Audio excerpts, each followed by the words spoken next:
Assalamualaikum warahmatullahi wabarakatuh. Perkenalkan, saya Abidal Muahyaroh. Saya Askia Fifa. Saya Reisha Zahra. Saya Pinationi. Di sini kami sebagai kelompok 6 akan mempresentasikan konsep Islam, undang-undang, dan pedoman diagnosa psikologi terkait perilaku adiktif.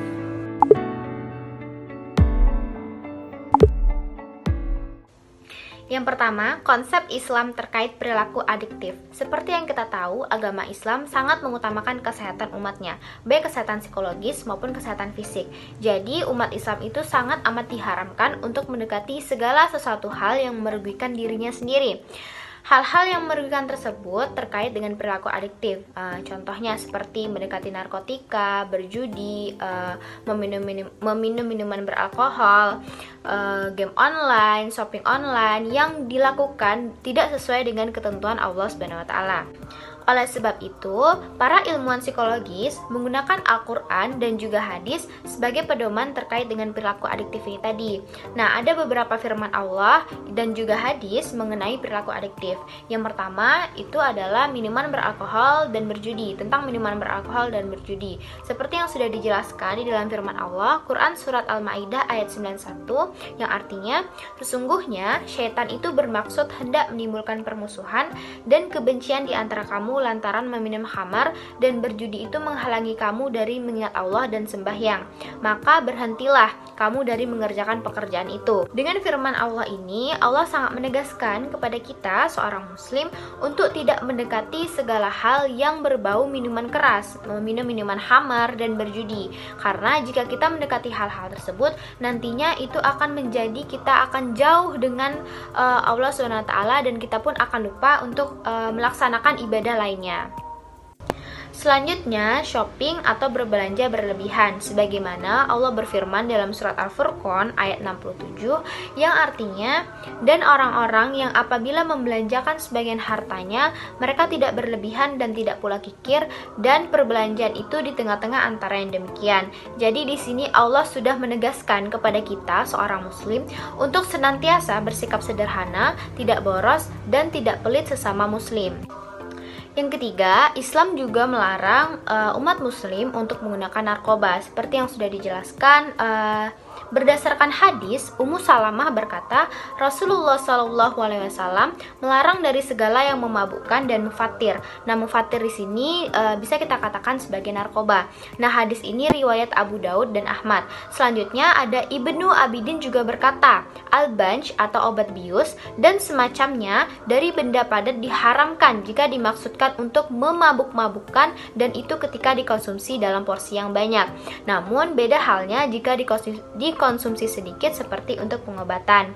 Selanjutnya itu ada Ibnu Farhun, dia juga berkata, adapun narkoba hendaklah yang mengonsumsinya dikenai hukuman sesuai dengan keputusan hakim, karena narkoba itu jelas menutupi akal. Baiklah, di sini saya akan menjelaskan materi tentang rokok. Rokok merupakan objek perilaku merokok yang banyak dilakukan manusia saat ini hingga sampai pada tataran kebiasaan, bahkan kecanduan, meskipun mereka sudah tahu dan memahami bahaya negatif akibat merokok tersebut. Sedangkan dalam Al-Quran terdapat pada surat Al-A'raf ayat 31 yang artinya, hai anak Adam, pakailah pakaian yang indah di setiap memasuki masjid, makan dan minumlah, janganlah berlebih-lebihan. Sesungguhnya Allah tidak menyukai orang-orang yang berlebih-lebihan. Penjelasan selanjutnya terdapat pada Quran Surat Al-A'raf ayat 157 yang artinya, yaitu orang-orang yang mengikuti Rasul, Nabi yang ummi yang namanya mereka dapat tertulis di dalam Taurat dan Injil yang ada di sisi mereka, yang menyuruh mereka mengerjakan yang makruh dan melarang mereka dari mengerjakan yang mungkar, dan menghalalkan bagi mereka segala yang baik dan mengharamkan bagi mereka segala yang buruk, dan membuang dari mereka beban-beban yang belenggu yang ada pada mereka. Maka orang-orang yang beriman kepadanya, memuliakannya, menolongnya, dan mengikuti cahaya yang terang yang diturunkan kepadanya, yaitu Al-Quran, mereka itulah orang-orang yang beruntung. Selanjutnya yaitu perilaku seks.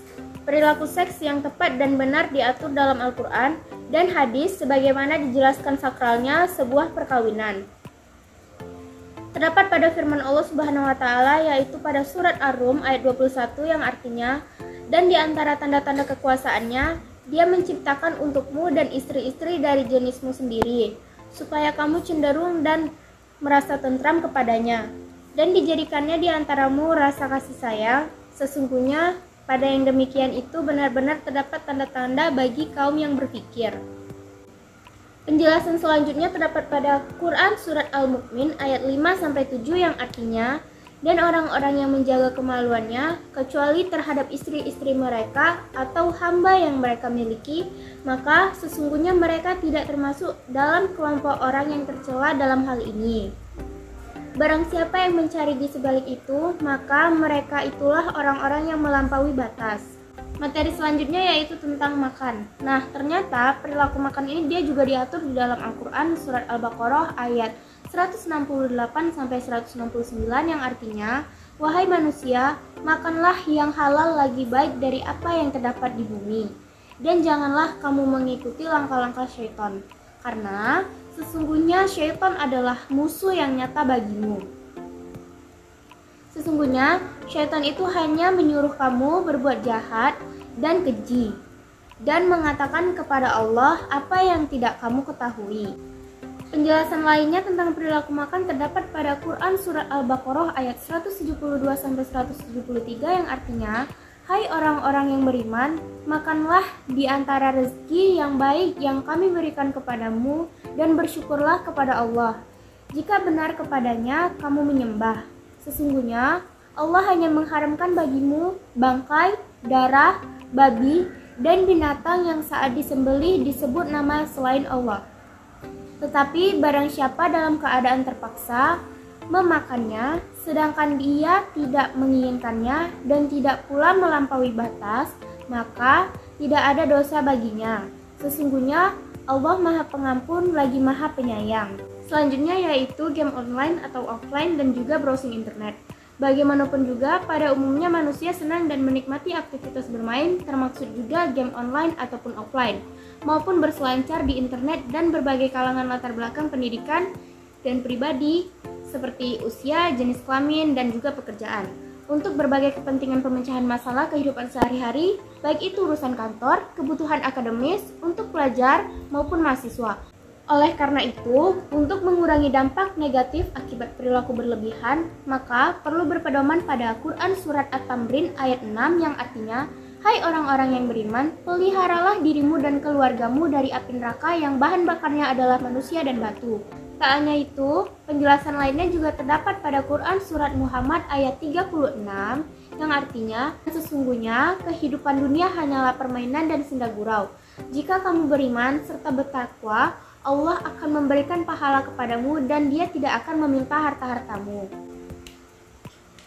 Konsep Islam tersebut dapat menghindarkan manusia dari perilaku adiktif sehingga dapat hidup dalam keadaan sehat, sejahtera, dan mencapai taraf kualitas hidup yang lebih baik.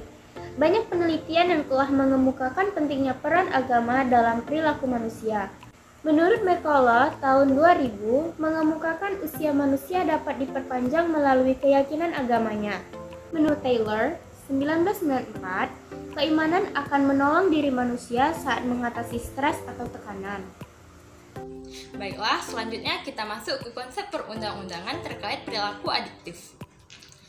Perilaku adiktif telah diatur dalam Peraturan Perundang-undangan Negara Republik Indonesia sehingga penggunaannya dilarang oleh negara kecuali untuk kepentingan pengobatan medis. Berikut saya akan menjelaskan perilaku adiktif dalam aturan undang-undang. Yang pertama yaitu tentang adiksi narkotika pada Undang-Undang Nomor 22 Tahun 1997 tentang narkotika yang menyatakan A. Pada pasal 45, pecandu narkotika wajib menjalani pengobatan atau perawatan. B. Pada pasal 36, orang tua atau wali pecandu yang belum cukup umur apabila sengaja tidak melaporkan, maka akan diancam kurungan paling lama 6 bulan atau denda paling banyak sebesar 1 juta rupiah. C.